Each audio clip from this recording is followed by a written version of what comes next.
All right, good morning, everybody, and welcome to July Staying Mission Driven. It's been a little bit since we've come together. I've had quite a bit of travel for the 50th anniversary. So thank you for your patience and thank you for being here today. I have just a couple of announcements and then I'm going to hand it over to Kenitra.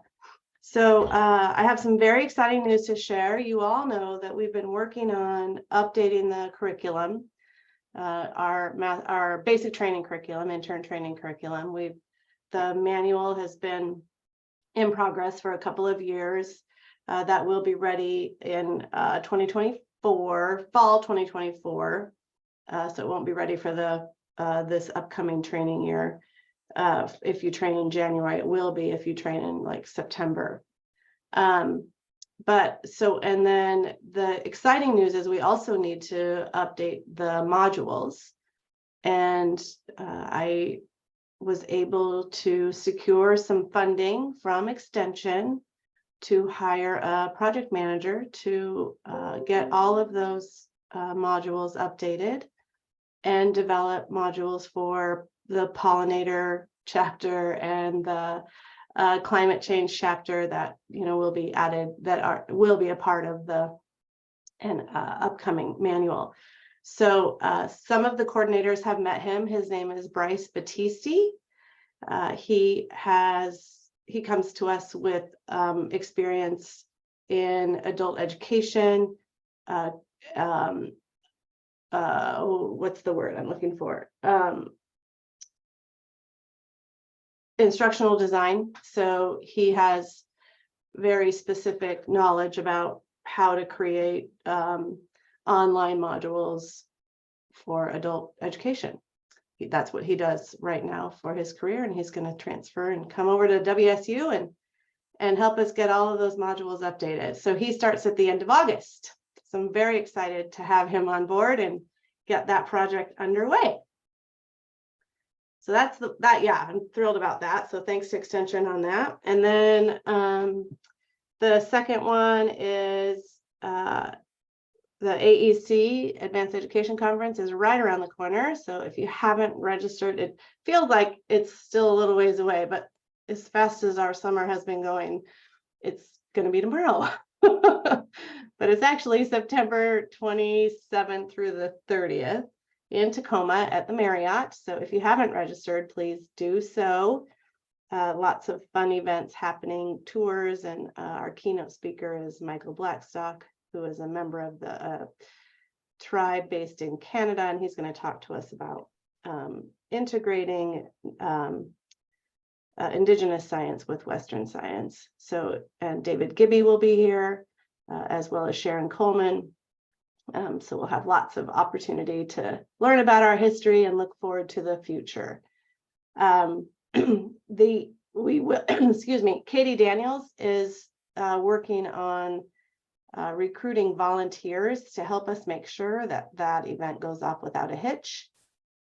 All volunteers that if you want to come and volunteer at the conference, we'd love to have you. And the event, so that you can sign up to volunteer, we'll post in GivePulse on August 2nd. So you should start to see that in your county event list if you're interested in volunteering and want to be a part of the conference. We'd love to have you, and you can sign up through GivePulse. Your coordinators will be sending out some information to you. So today we have Kenitra Keeney with us, and Kenitra is going to share some civil rights information with us today. In 2018, WSU Extension underwent a civil rights review from the USDA NEFA, and there were many findings on that review that WSU is required to address. We've been working behind the scenes to address those, and we have some new resources and tools that we need your help with as volunteers in the communities, reaching our participant audiences. So Kenitra is going to talk about that and seek some feedback as well. But we have our second follow-up review next year. And so we need to show that we're making progress in the areas of those findings. And so Kenitra, I lost you again. There you are. Kenitra, thanks for being here. Thank you for having me. Good morning, everyone. I hope today is treating you well. I did do a little bit of adjustment to the slides. I had made these slides in advance, and then I had a meeting yesterday. And after that meeting, I realized that maybe I wanted to go in a little bit more gentle direction. This is what I do for a living, so it's very familiar with me. It's not going to always be familiar with other people, so I need to be mindful of that. And I hopefully this presentation will speak to everybody's level of expertise. All right, now I have to find my presentation. It disappeared on me. Give me a second.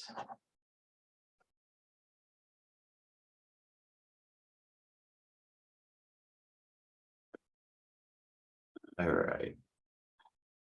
All right, can everyone see my presentation? Yep. All right. So just a friendly reminder that WSU is an equal opportunity service provider. This statement should at a minimum be on everything that we do because we do receive federal funds.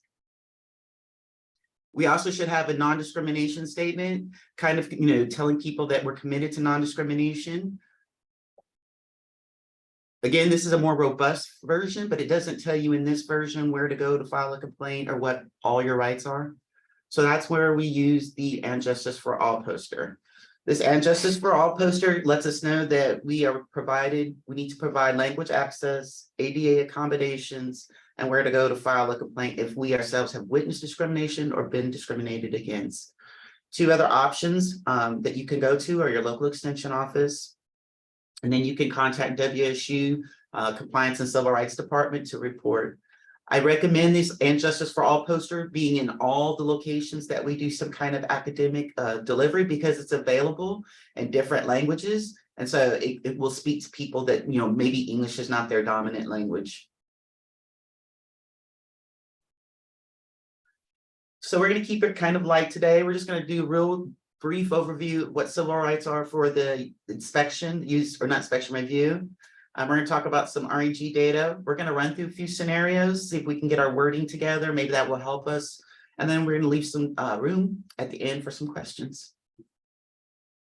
So, WSU, this is their mission. We all support this mission. We're all affiliated with WSU. The people on this call do a lot of the work, a majority of this work.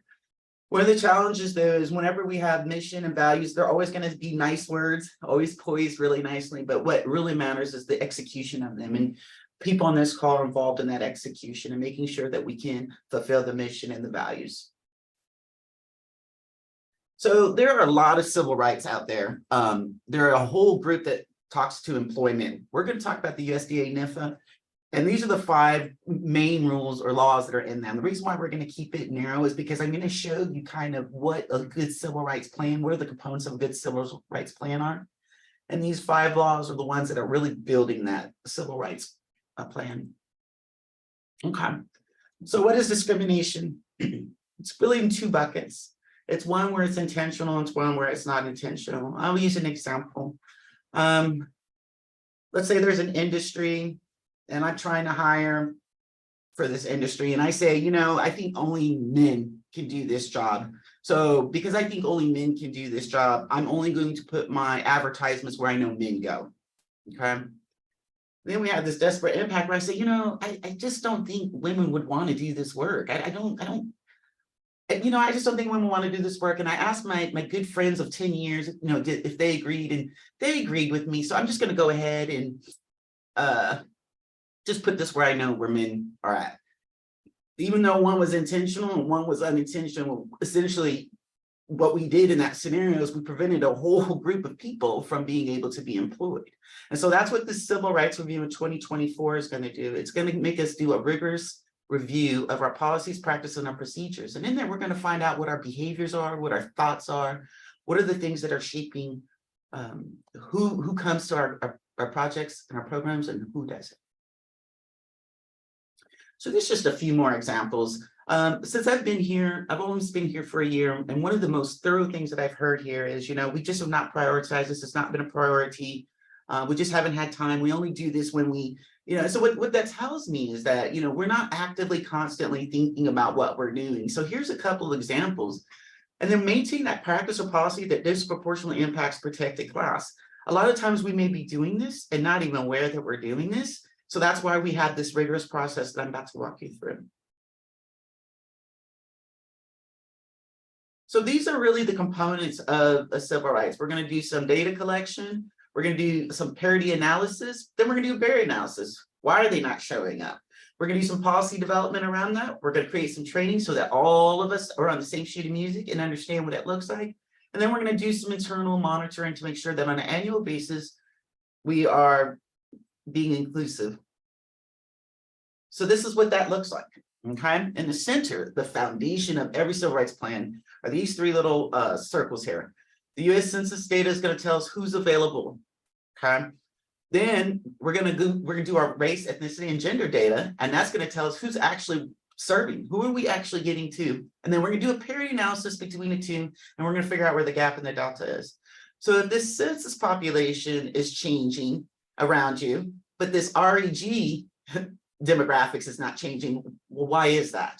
Or if we could get this REG data to change and start representing what's going on in the census in our location, then why aren't our volunteer ranks and why aren't our advisory boards and the people that are making powerful decisions on how money and resources are spent, why aren't those demographics are changing? So these three things run in tandem. And what they're going to do is they're going to inform us on our advisory boards and committees. They're going to inform us on our program delivery. They're going to inform us on our data collection and our integrity, our public notification, who are we advertising to, where are we advertising, what languages are we advertising, and then it's going to help us inform us of our language access plan. So all of these in red are impacted by these three dots. Once we can figure out that, then we're going to put our policies and practices and procedures in place and our training in place, because that way we've done that thorough process of asking ourselves who's here and who's not here, who should we be serving. Without doing this process, you run the risk of intentionally or unintentionally excluding populations. So you really cannot have a sound civil rights program without this powerful data. By the way, the dots in the blue are going to be the 2018 outstanding things that we owe NEFA. So as you can see, a big majority of them are in the REG parity analysis bucket. So really, why does this matter? Again, what I've heard again over and over again is people aren't really thinking about it. People are really in their own world. They're doing their own thing. They're not paying attention to what's going on, necessarily in all of the community and all of the country. And so this civil rights review forces us to constantly kind of come back and check in, and it's going to make us ask, like, who did we invite? Who did we not invite? I see a lot of people sometimes they'll do these, they like to talk by chat. They'll do a lot of texting back and forth, or they'll have some kind of chat group or some kind of app group. That's great, but does everyone have access to that? Is that how we're communicating all of our information? It forces us to kind of look at, who attended and who's not attending. We advertised to everybody. Why did they show up? Or why, man, we advertised, we had a really good showing. What did we do that got people excited and motivated to come? Can we reduplicate that in another arena, another population, or another segment of the community? And then, just kind of figure out, how can we keep that energy? How can we, once we get going in that right direction, or once we kind of get to where we're trying to go, how can we maintain that? And that's what that civil rights plan really is going to force you to outline is, we're aware of what's going on, or we're not aware of what's going on, or this is how we're going to figure out what's going on. It's corrective action plan. People have the right to self-identify their race, ethnicity, and gender. So I'll give an example. Growing up in elementary school, I was allowed to be Black, and that was it. It wasn't until a couple of years later where I got to be two or more races, or I got to be Black and white, and it was really significant to me because I was proud of my white culture, but I never had a place to put it until the census gave me the opportunity. To everyone else, I was just Black. So we need to be really careful. When I lived in New Mexico and Florida, I would often get asked, well, what are you? And I would tell them I'm Black and white. Oh, well, I would have thought you were Hispanic because of the texture of your hair and the color of your skin. So we need to be careful about trying to do this. I know what you are better than you know what you are, right? And then this is going to be a little bit uncomfortable for people, sure. But I think one of the things that I am really proud of, even though sometimes being African-American is hard, but one of the things I'm really proud of is the role models that came before me. These were people that had leaders that had tough conversations and sacrifice. And they gave a lot so that I could be here and I could hold this space for the future generation. So I'm a big proponent on modeling the behavior that we want to see in our future generations and giving them something that they can be proud of. And then just knowing that, we don't know what we don't know. I think sometimes we can get stuck in our titles and our pieces of paper and our accomplishments and just sometimes completely be oblivious that there's a whole cohort of us with different lived experiences, bringing different perspectives to the table, and that we are not the center of the universe. But in order to do that, we've got to figure out how to connect with people. And it means sometimes coming up out of yourself. I have to remind myself that daily. So here's the big piece. This is the piece, the pivotal piece. It's the race, ethnicity, and gender data. I'm going to talk a little bit about what it is, why do we collect it, and how do we collect it, or how do we report it? So what is the race, ethnicity, and gender data? It is the minimum amount of USDA NIFA required data. I know that we're going to talk a little bit more about what you can collect, but how you report. So this is the minimum reporting. Please know that it is self-identification, is not observation. I know that is awkward for a lot of people. We're going to talk about that. So the first one is going to be race. Here are the categories. I have provided the definitions for you. Some people are so comfortable with this idea of race that they don't need to explain to a participant what race is and what Asian means and what Black means.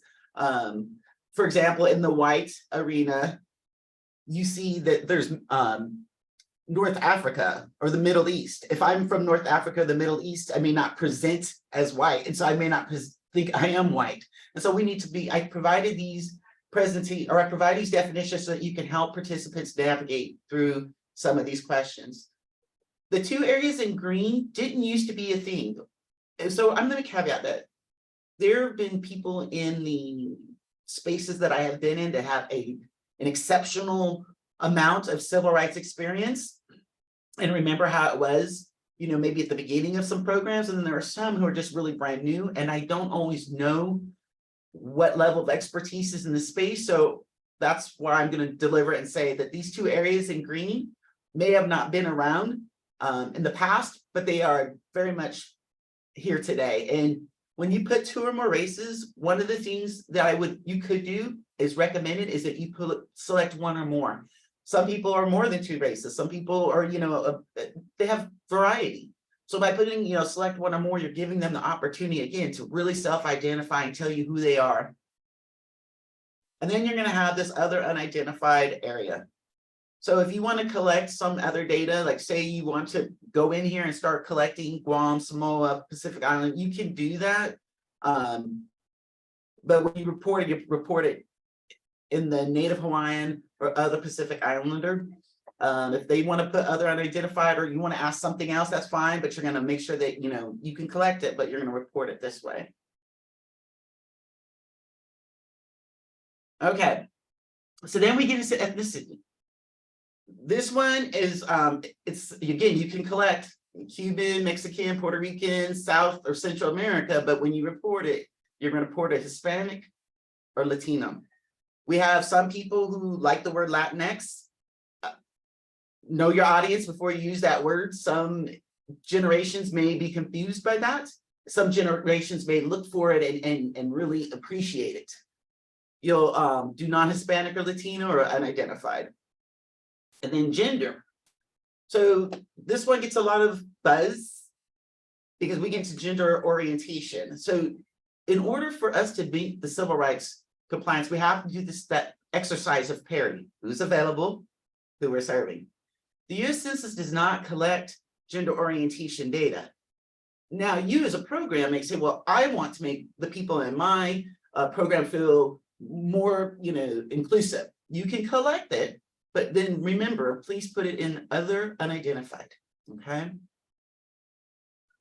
The Office of Management and Budget is going to be making some changes in 2024. They're going to be adding some new categories to the, not only to the census, but to what data we will collect. I have put here a little bit of resources. If you're interested, you can go to the YouTube OMB town halls, they're recorded. It's very interesting to hear about race and historical value and how some people really feel strongly about the way history has played on their identity and how they're not willing to give up some things, and how America has used this idea of race to help us shape our identity for the better or for the worse. So that, I'm not going to bore you with that, but it's interesting. And then just remember, like I kind of talked about, there's a difference between the data collection and data reporting. So I'm going to try something new. I'm not trying to be, again, condescending. We're going to try to do some scenarios just to kind of get the blood flowing for the Q&A at the end, and maybe get some questions. So first scenario we're going to get is when somebody says, you asking me for my data, it's racist. And so, possible response, basic customer service. I'm not real comfortable either. This is uncomfortable for both of us. I apologize for making you feel uncomfortable. That wasn't my intention. But we do receive federal funds in order to have these activities, and we are required by law to give you an opportunity to self-identify. And it's voluntary. But by providing your demographic data, we can better understand the needs of individuals we don't always reach, create relevant and timely activities, and continue to serve you better. Our goal is to serve everyone in a meaningful way that helps them thrive. The reason why I put this is because there's a lot of times it's not so much what we're asking, maybe it's how we're asking, or some behaviors that we don't know. For example, I remember going to this place one time, and the gentleman, I think he meant all the best intention, but he complimented me by saying, "You speak very well for a Black girl." And did he mean to be mean, or did he mean to be offensive? Absolutely not. But was he? And so it was the way he was saying it. It wasn't even what he was saying. So we just need to be careful that, hey, why are you uncomfortable? What about this is, making you uncomfortable? Or even, hey, the people that do fill them out, hey, do you mind if I ask you a couple questions? Or you can even preface it like, are you comfortable? But you have to provide them the opportunity. That's the key part.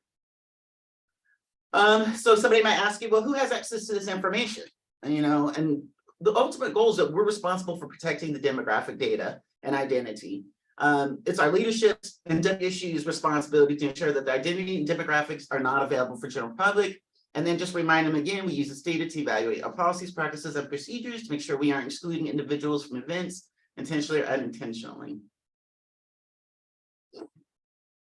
So from a volunteer point of view, I don't know, asking me about RAGs, it makes me uncomfortable, and I feel like it's going to put me at risk to get some kind of violence or harm.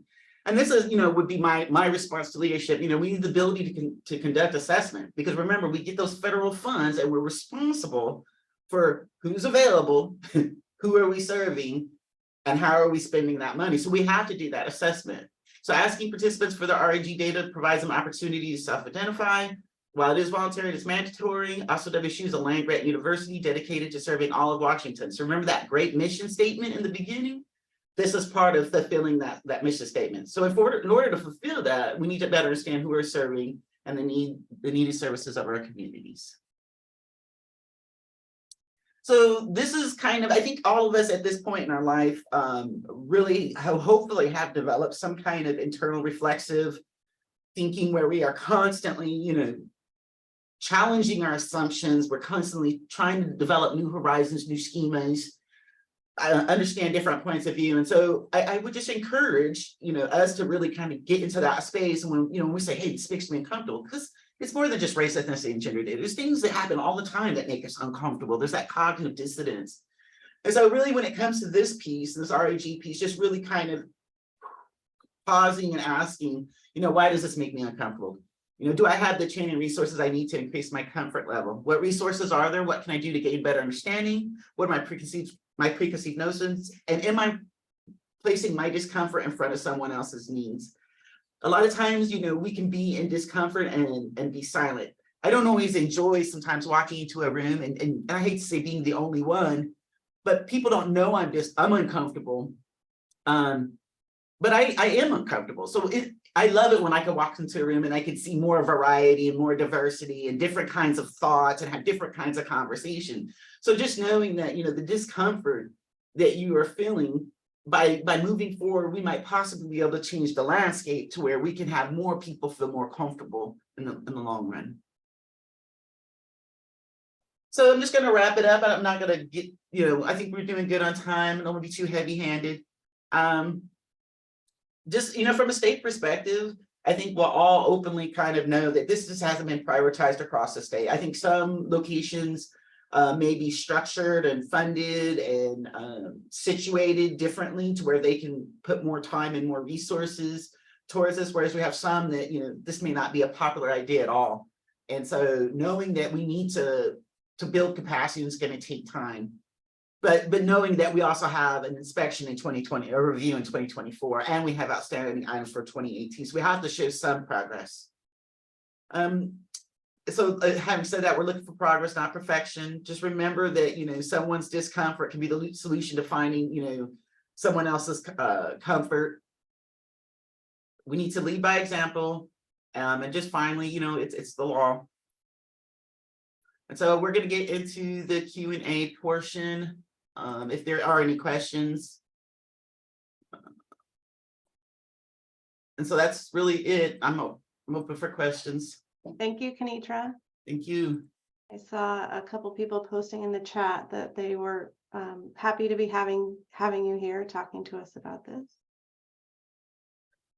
Any questions for Kenitra?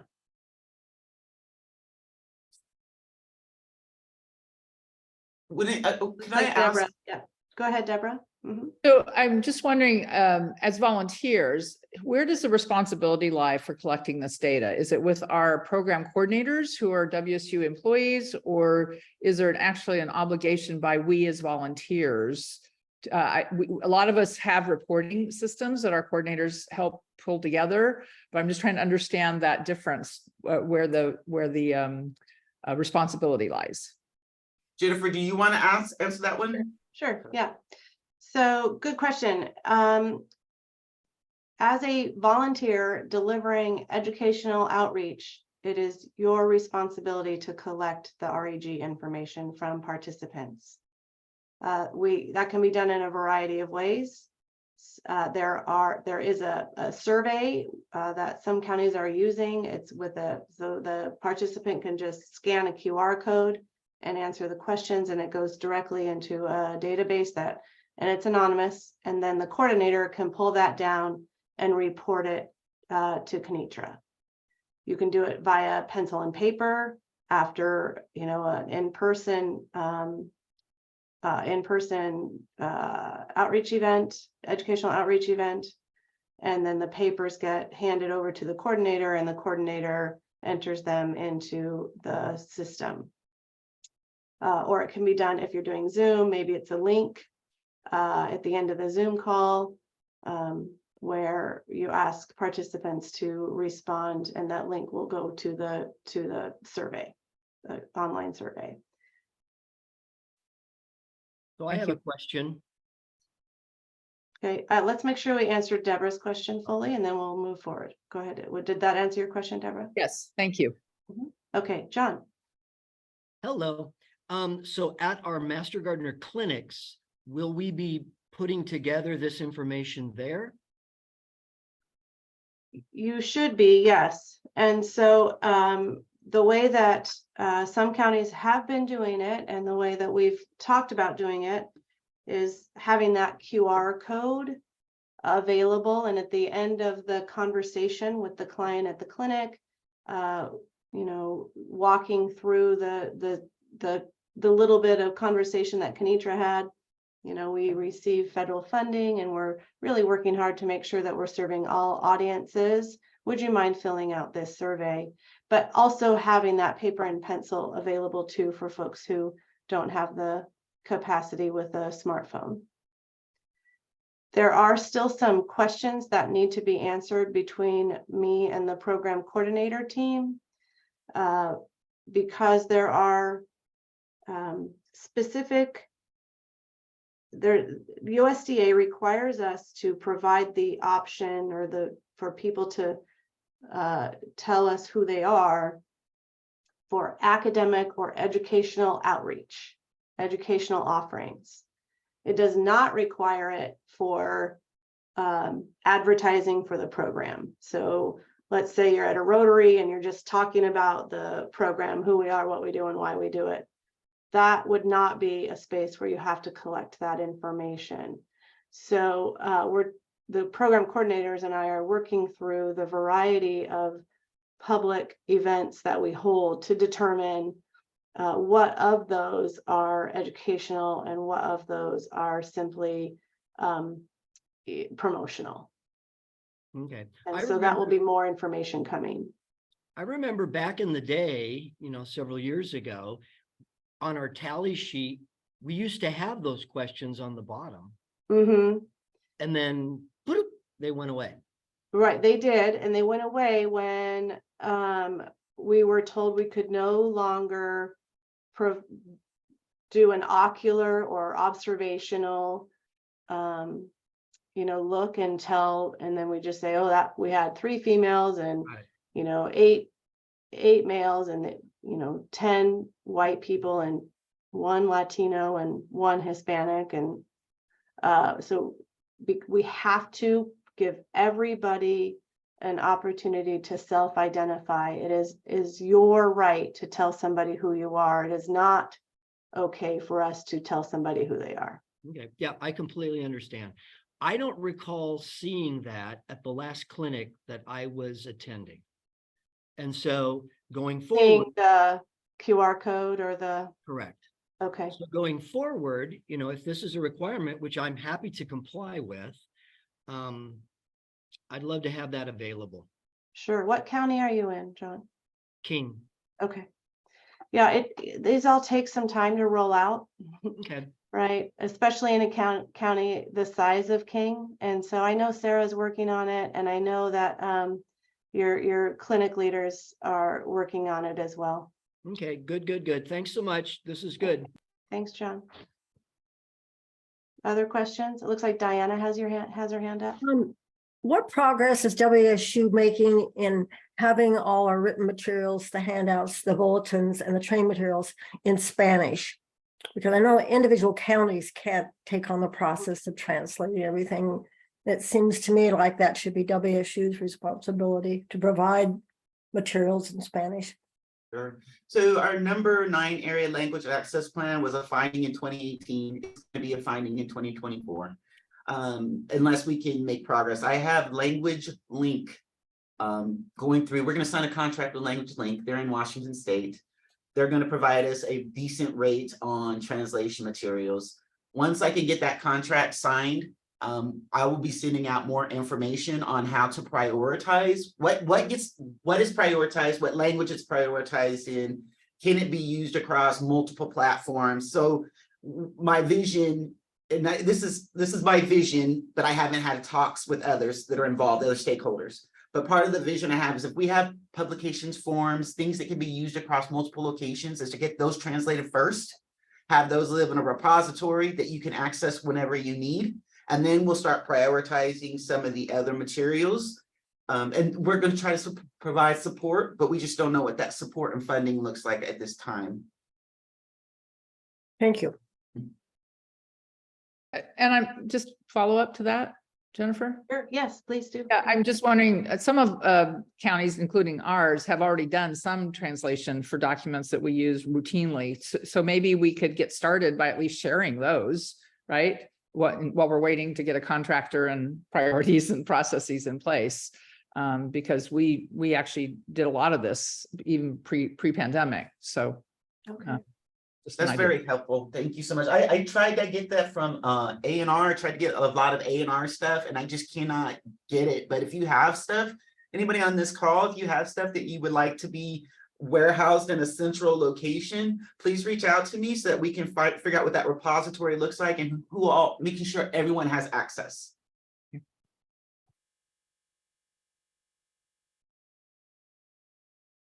So there was a question, if we ask for the REG information from a person being served, and that person is not comfortable providing the response despite the prompting, is there a way for us to capture it capture that fact? Sure, and so you're gonna have, if you, there's a couple ways you could do it. I don't know each program and what each program looks like. But typically, if you have a roster of, and I don't want to be simplified, but if you have a roster of 50 and 25 filled out the Qualtrics, then you know that you have 25 outstanding people who didn't. So that means you have 25 unidentified. The reason why this is important is because NIFA has standardized the process across higher ed, across all of the higher ed institutions, and they will be able to have this nationwide view of, oh, there's a lot of colleges and a lot of extension programs where, you know, they're coming up unidentified. We should probably help locations with that problem. And then they have the resources that they'll be able to provide us guidance. They'll be able to provide us training and resources and scripts on how better to address the unidentified challenge. We are not the only location that is having a challenge with that. So so what would happen in that scenario? So if you're even at a clinic, right? Maybe you had 25 people come through your clinic that day, and 12 of them responded to the survey, 13 of them did not. So you will report the total amount of people that came through. 12 of them will have their REG data collected, and 13 of them will get reported as unidentified. It's not ideal, I know, but after coming out of Corona, we've got to learn to build capacity. I think there's a couple things we haven't been asking, so we're uncomfortable, and they haven't been getting asked, so they're uncomfortable. So it's kind of trying to build this capacity on both sides. And this is Bill Horn, but a related question then, if somebody doesn't use the QR code, how do we know whether they did anything or not? What do you mean? Well, you said they have an opportunity to do it on their phone with it by access to the QR code. If we're sitting in a clinic, we're not going to have any idea whether they did it or whether they just ignored it. Then you should probably report your full numbers when you, because what's going to happen, what I'm guessing is the coordinator on the back end is going to see the Qualtrics, but you're going to need to report the full number. So I don't know if you're going to do like clicks or just, you know, however you're going to take your full, but if you had 100 people that day that came through, and based on the guidance that Jennifer Marquis is going to give you on what event is what, then you could report that to the coordinator, and the coordinator would say, oh, I see only 15 people reported and X amount of people did not. There'll be a way for us to find the difference, Bill.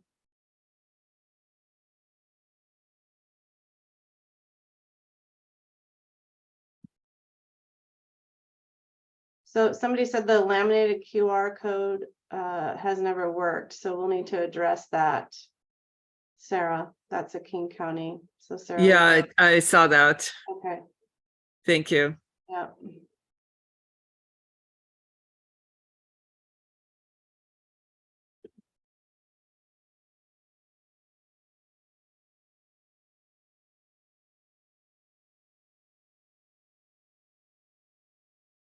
Patty, I think you're right. So she says, this was directly to me. Don't volunteers just need to report total attendance and turn in paper reports, and then the coordinator could do the difference? And that's, in theory, I think it will work like that until we get into practice. We'll have to figure that out, but I think in theory that works.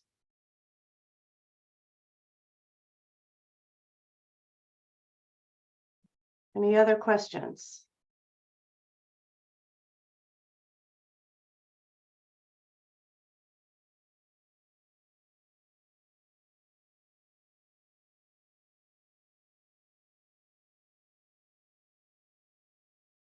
Can I ask a quick question?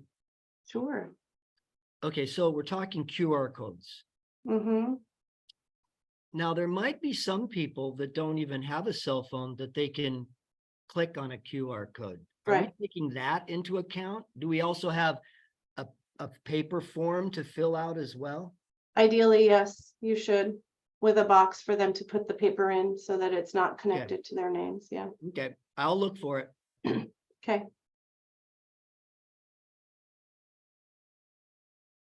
Jennifer, do you want to answer Kathy's question? I think you kind of touched on it earlier, but.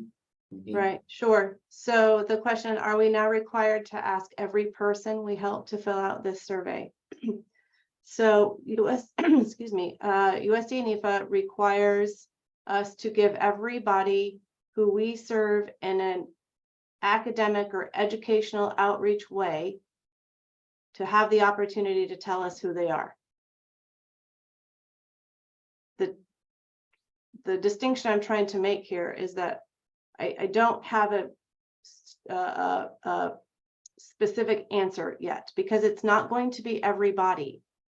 If you are doing a talk at a Rotary Club, just telling the Rotary group about, it's a promotional talk about what our program is and who we are and what we do, then you do not you are not required to give people the opportunity to tell us who they are. If it is a class that you are teaching on soil health, then yes, you are required to give everybody in that class the opportunity to self-identify. The program coordinators and I are working through the various activities, projects, programs that we offer across the state to determine what of those are academic and what of those are promotional. And we're trying to get at a general list so that it's easy for volunteers to know when they need to collect it and when they don't.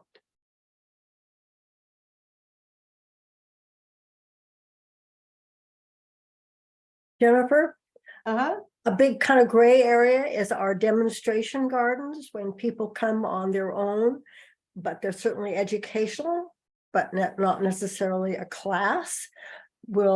Are we expecting to collect data on people who visit the demonstration gardens? Not just a self-guided walkthrough or just a short sort of visit that you have while you're in the demonstration garden. I don't see that as possible. That's my thought right now. But like I said, I don't want to make these decisions without program coordinator input, and I have not had the opportunity to really do that yet. Jennifer, our demonstration garden has QR codes on the ID signs, Yeah. so we could easily put one for who are you? If people want to participate that way. Can I just throw in one more thing? And I think we are asking for a lot of work, but the goal is to return this work to you. It's your work. Our goal, what we're going to do is we're going to take your work and we're going to do a parity analysis for you. We're going to give you a visualization and a nice dashboard that you can take to your other stakeholders.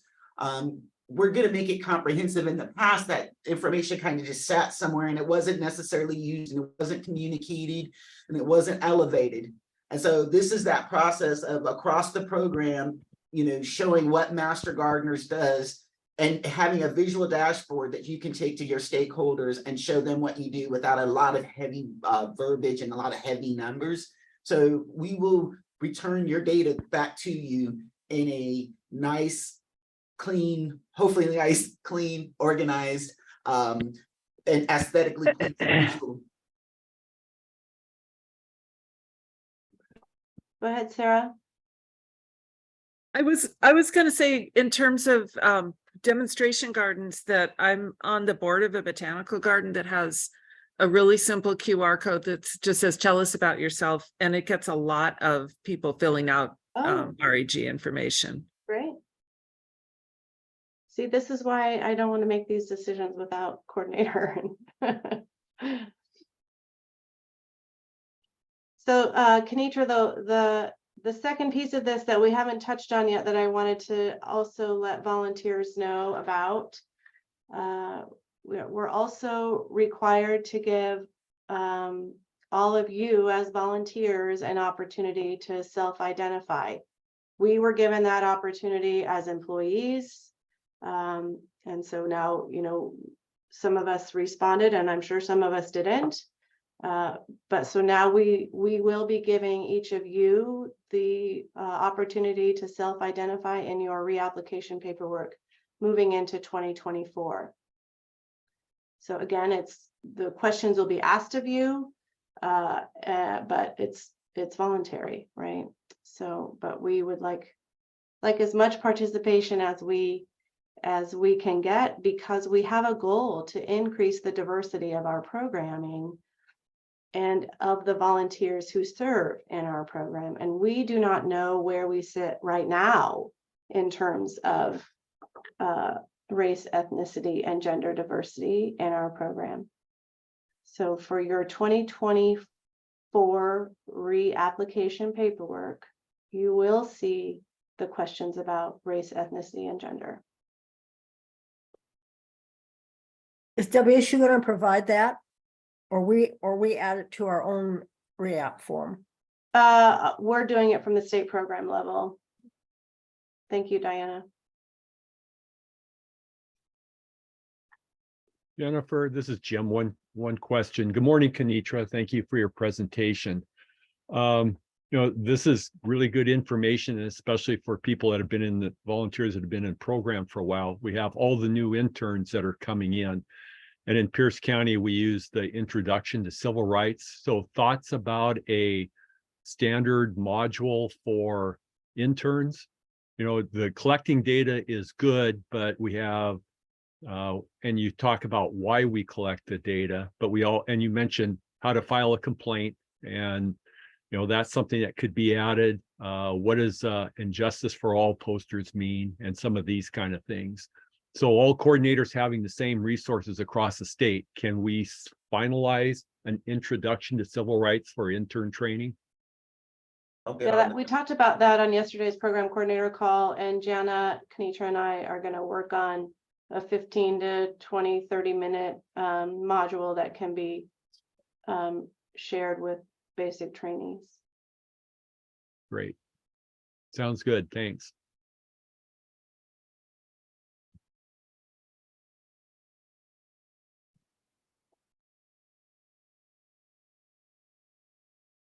Any other thoughts, comments?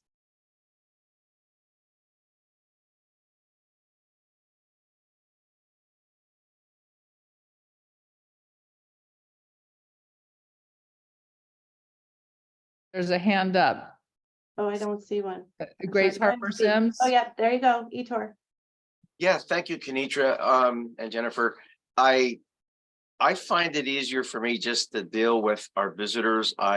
I was never good at documenting things. Grew up in Philadelphia. I'm in a musical show right now with an extremely diverse group of people, I being the oldest.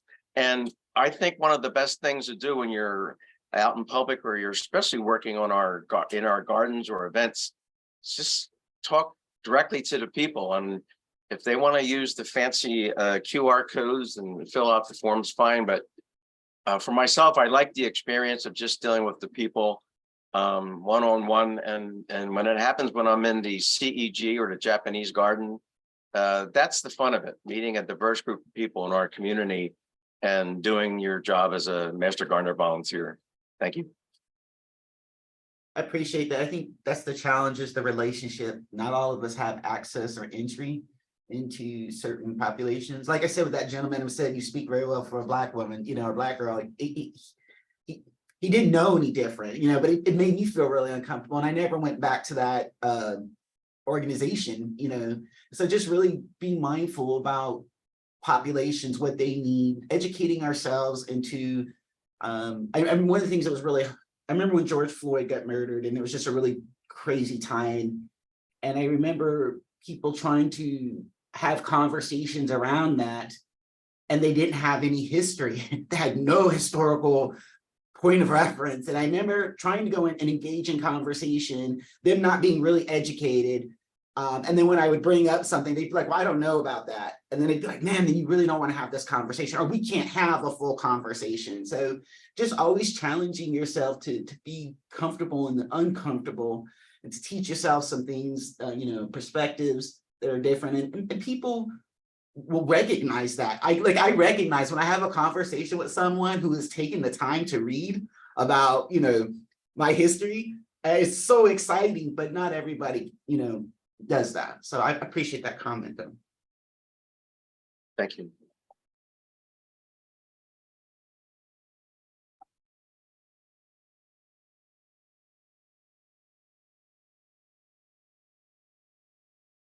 Oh, go ahead, Elizabeth. So we talk about a module, something 15 to 20 minutes that would be appropriate for interns coming in, trainees coming in. What about something that refreshes all the rest of us in this issue? Because this is a big issue. And I think sometimes we kind of slip and don't remember that we don't know what we don't know. Mhm. And continue not to be sensitive. Mhm. You want to answer, Jennifer? Okay. Go ahead. Oh, I was think- just gonna say, I think we're gonna say the Jennifer same thing. and us are working on a module that will hopefully be coming soon. It's Oregon State did it, and it's worked really well for them, and it's very balanced. So I think you will really be refreshed by the delivery. You'll be impressed and refreshed by the delivery, and it's very palatable. Do you want to add anything, Jennifer? I think Kenitra, you did a nice job of it. It's we're trying to leverage a training from Oregon State University that they created specifically for volunteer programs, Master Gardeners and 4-H. And it covers sort of the history of extension and repression and the way that extension was created for white agriculture, and why extension doesn't serve a full audience. And so it just gives you context. It helps you understand concepts, and also provides information for why it's important to collect information and create accessible programs that are inclusive and balanced in a really refreshing, easy to understand way.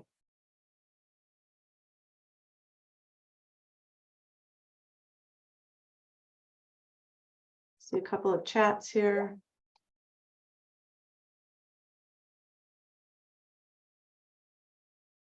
So Sandra says, if you were unable to add your county name, you should go do an impact and give post for your hours today.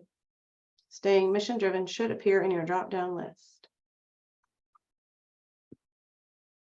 And others are saying, thank you. The more I hear this, the more comfortable I am with how it will all work. I'm really looking forward to having the parity analysis, to seeing, being able to use that to develop programming moving forward.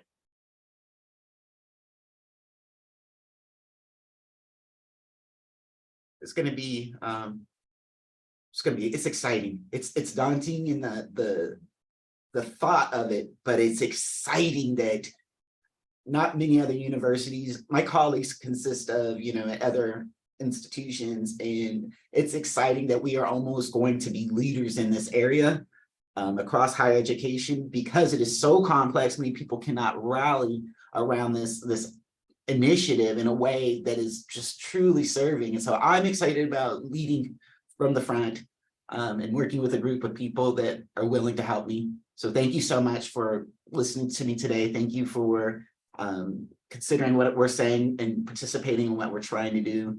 So I just want to say thank you to all of you. Thank you, Kenitra. We appreciate the time and effort that you're putting into this. You've really, Kenitra has done a fantastic job of listening to all of the stakeholders across extension and across CAHNRS, It has not been an easy road. There's a lot of questions, a lot of conversation, and she's incorporating it. And because of Kenitra's work, we're gonna, like she said, be a leader in this and be able to have that data that tells a story for us to develop programming around. So thanks, Kenitra. Appreciate you. I mean, is it okay if I go? Yeah. Ms. Scott, okay, well, if you need me, reach out to me. I'm here and that's what I'm here for, okay? Everyone, have a good rest of your day. Thank you. So I'm gonna put, there's the, let's see, I'm trying to find it really quickly here. There's a communications training coming up here at 10 o'clock. I'm gonna put in the chat the link to that training if you're interested to attend it. There you go. So I'll be on that training, and if you want to attend it, please do. It will be recorded and we will send it out. And I will also send out the recording of this meeting too via the Give Pulse registrations. Thank you so much for coming today. Appreciate your help, everybody. Thank you. Thank Another you. great session. Bye-bye. Bye-bye.